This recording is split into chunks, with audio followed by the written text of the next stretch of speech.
welcome back to Vital Signs. Today we are talking about our major organ systems.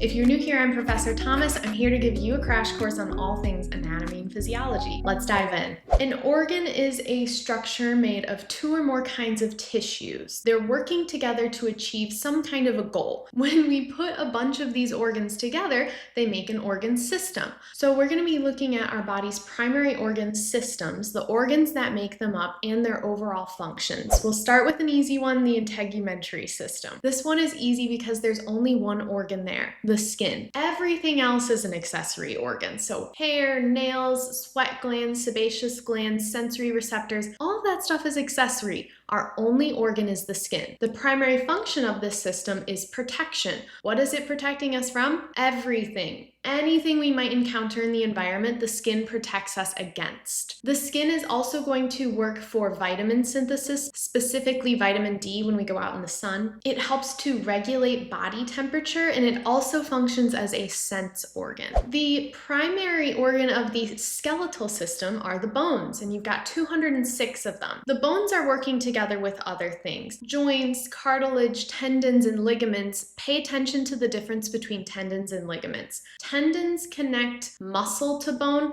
ligaments are bone to bone. The primary function of the skeletal system is support. The skeletal system is a supportive framework for the entire body. Another function here is protection. Think about your skull bones, how they protect your brain, or your rib cage, how it protects your heart and your lungs. Those are protective functions. Movement could be considered a function here, but that's in conjunction with the muscular system. Lastly, storage of minerals and blood cell formation are other functions. The muscular system has three different types of muscles in it: skeletal muscle, cardiac muscle, and smooth muscle. Let's look into the differences here. The only of those three that is voluntary is skeletal muscle. When you raise your hand in class to ask a question, this is skeletal muscle. I make a decision and the muscle contracts. But cardiac muscle tissue, I can't control how fast my heart is beating. And smooth muscle tissue, I can't control how fast I'm digesting my meal. Those are involuntary. We also want to know whether or not these muscles are striated. Striations are these little lines that appear on a microscope slide when we look at these tissues. So skeletal muscle tissue is striated. Cardiac muscle tissue is striated. Smooth muscle tissue,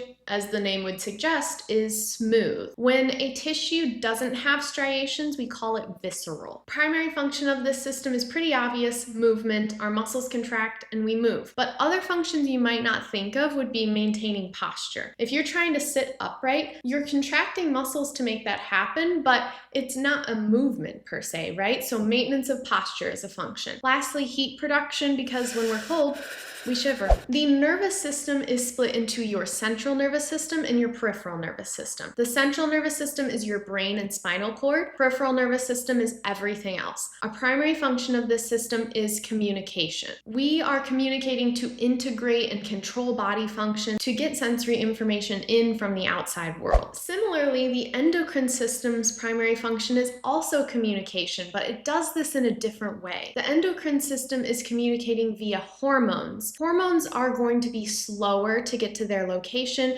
They're going to have a longer duration of control. The function of these hormones are widespread, right? It could be growth or metabolism or reproductive functions, maybe even electrolyte balance. All of those are functions of hormones, and that's just to name a few. The endocrine system is our most widespread across the body in terms of the locations of the organs. So you've got a lot in your brain, things like your hypothalamus, your pituitary, your pineal gland. You've got your thyroid that's kind of in your neck. You've got the adrenal glands that sit on top of the kidneys, or the pancreas that's in the abdomen. Even our reproductive organs are considered endocrine organs. The cardiovascular system consists of your heart and blood vessels. Our main function here is transportation. The heart is a pump. We are transporting oxygen and carbon dioxide. We want oxygen into the body, carbon dioxide we want out of the body. We're also using the cardiovascular system to transport transport some components of the immune system as well. So let's talk about the immune system. Your lymphatic system is there to pick up lymph. Lymph is the fluid that's left behind at capillary exchange. If we didn't pick this up,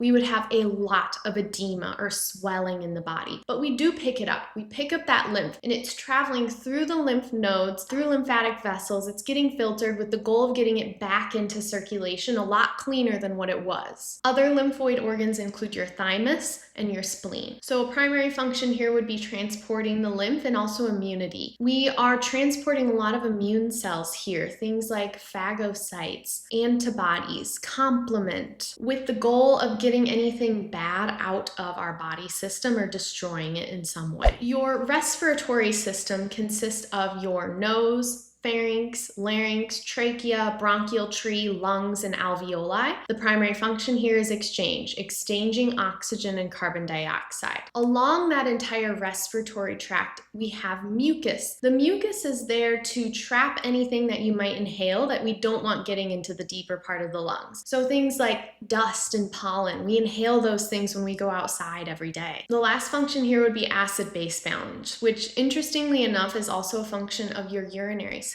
The urinary system consists of your kidneys, ureters, urinary bladder, and urethra. Be careful not to mix up the ureters and urethra.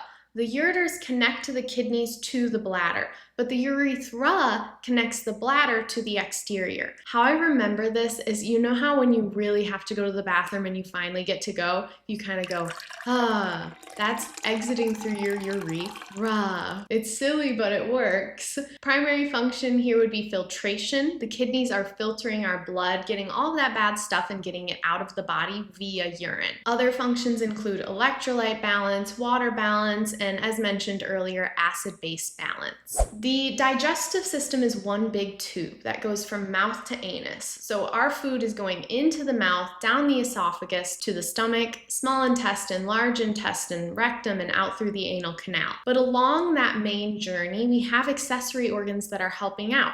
Things like your liver, your pancreas, your gallbladder, even the teeth and salivary glands could be considered accessory organs. So there's a lot going on here. We can't narrow the digestive system down to just one function, so we'll narrow it down to 3. Digestion, absorption, and elimination. We're digesting those nutrients chemically and physically. We're absorbing all of the good stuff out of them to fuel our bodies. And we're eliminating anything that we don't want to keep in our system. Our last organ systems, yes, plural, are the reproductive systems. We have to split these into male and female. Both male and female reproductive systems have the gonads, which these are the organs that produce the sex cells. In male anatomy, that would include the testes, those are producing sperm. In female anatomy, the gonads are the ovaries, which produce the ova or the eggs. There are other organs here as well. If we're talking about the male anatomy, we've got the vas deferens, the prostate, bulbourethral glands, penis, external genitalia like the scrotum that covers those testes. In the female anatomy, we have fallopian tubes, the uterus, the cervix, the vagina, external genitalia, even the mammary glands in the breasts. Our primary function here is survival. Not survival of the individual, but survival of the species. We are doing this through transferring and fertilizing sex cells, developing and birthing the offspring, nourishing that offspring, and then other functions would be producing sex hormones like estrogen, progesterone, and testosterone. Keep in mind, none of these organ systems are operating independently from the other. They're all working together with the main goal of achieving homeostasis, that relatively consistent internal environment of the body. That is how we survive. So what happens if an organ goes faulty? Well, it depends if it's a vital or a non-vital organ. If you lose functioning of a vital organ, you're gonna die. If you lose functioning of a non-vital organ, you'll live. So let's talk about some replacement options. A great option for a non-vital organ replacement would be prosthesis. Prosthesis either replaces a body part or improves its function. So think a cochlear implant to improve hearing. For vital organ replacement, well, let's think about this. If you have kidney failure, you'd go through dialysis. That's a medical machine that replaces functioning of a vital organ. Another option is if you have heart failure, you could get a heart transplant. There's risk to be considered here. You want to make sure that it's a good match between the donor and the recipient, recipient. You also want to make sure that a recipient is on immunosuppressive drugs to reduce risk of rejection syndrome. And there you have it. Those are our major organ systems of the body. Thanks for joining me on Vital Signs. I'll see you next time.